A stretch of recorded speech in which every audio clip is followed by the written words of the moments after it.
friends, this is Pastor Jamie with Tempe First United Methodist Church. And at times I've read stories for you during our devotion time. And today I want to do the same. So today's story is called You Are Special by Max Lucado. It starts, the Wimmicks were small wooden people.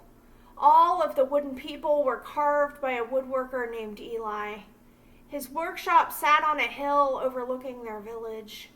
Each Wimmick was different. Some had big noses, others had large eyes. Some were tall and others were short. Some wore hats, others wore coats, but all were made by the same carver and all lived in the village. And all day, every day, the Wimmicks did the same thing.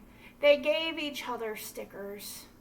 Each Wimmick had a box of golden stickers and a box of gray dot stickers. Up and down the streets all over the city, people spent their days sticking stars or dots on one another. The pretty ones, those with smooth wood and fine paint, always got stars.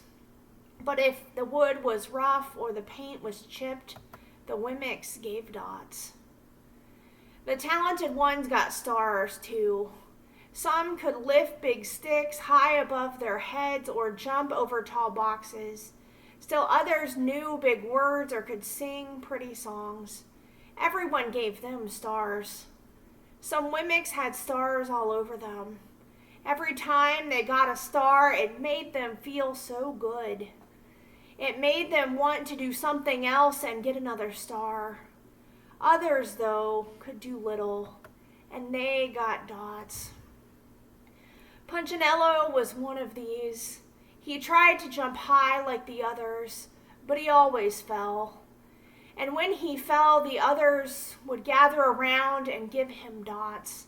Sometimes when he fell, his wood got scratched, so the people would give him more dots. And when he would try to explain why he fell, he would say something silly and the Wimmicks would give him more dots. After a while, he had so many dots, he didn't want to go outside. He was afraid he would do something dumb, such as forget his hat or step in the water. And then people would give him another dot. In fact, he had so many gray dots that people would come up to him and give him one for no reason at all.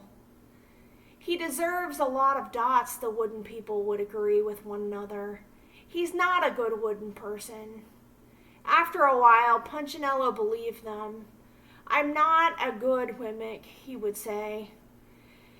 The few times he went outside, he hung around the other Wimmicks who had a lot of dots. He felt better around them.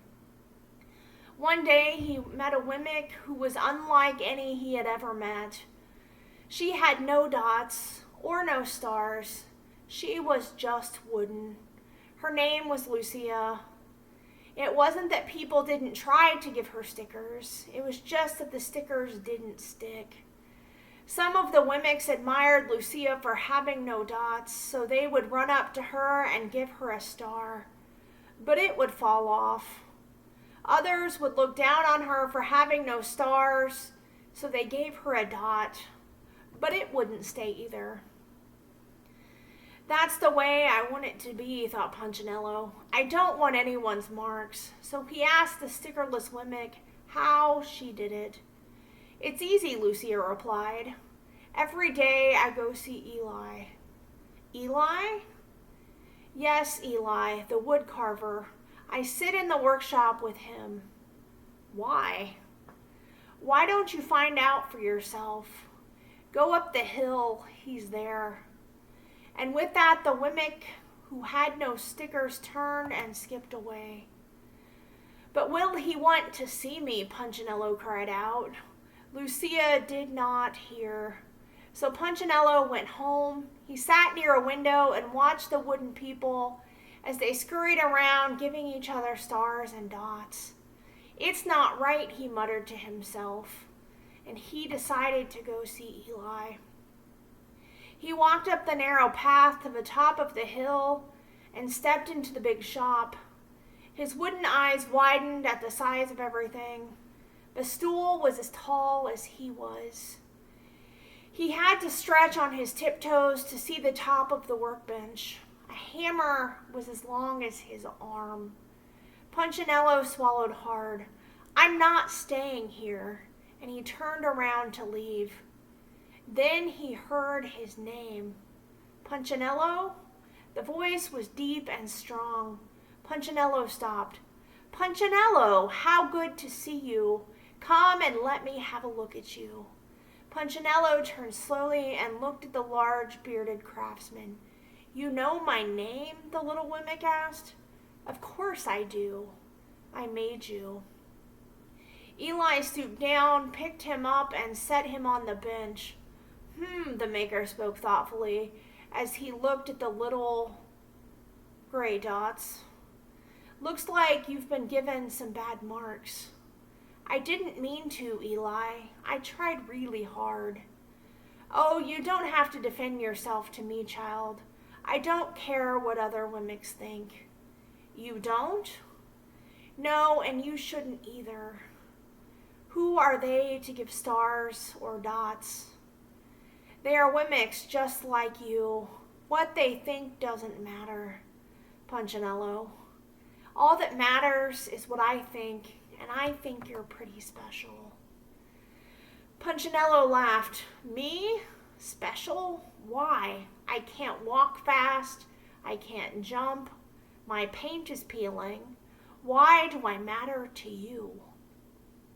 Eli looked at Punchinello, put his hands on those small wooden shoulders, and spoke very slowly. "Because you are mine. That's why you matter to me." Punchinello had never had anyone look at him like this, much less his maker. He didn't know what to say. "Every day I've been hoping you'd come," Eli explained. "I came because I met someone who had no marks," said Punchinello. "I know, she told me about you." "Why don't the stickers stay on her?" The maker spoke softly. "Because she has decided that what I think is more important than what they think. The stickers only stick if you let them." "What?" "The stickers only stick if they matter to you. The more you trust my love, the less you will care about stickers. I'm not sure I understand." Eli smiled. "You will, but it will take time. You've got a lot of marks. For now, just come and see me every day, and let me remind you how much I care."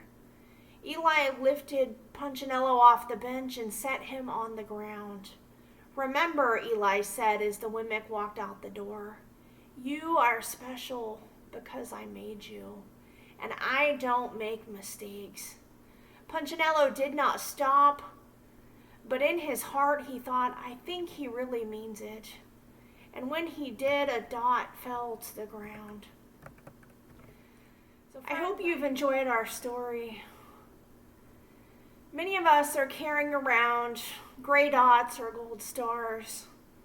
But this story is a reminder that God does not care what other people think, and God does not judge us in the same way that other people judge us.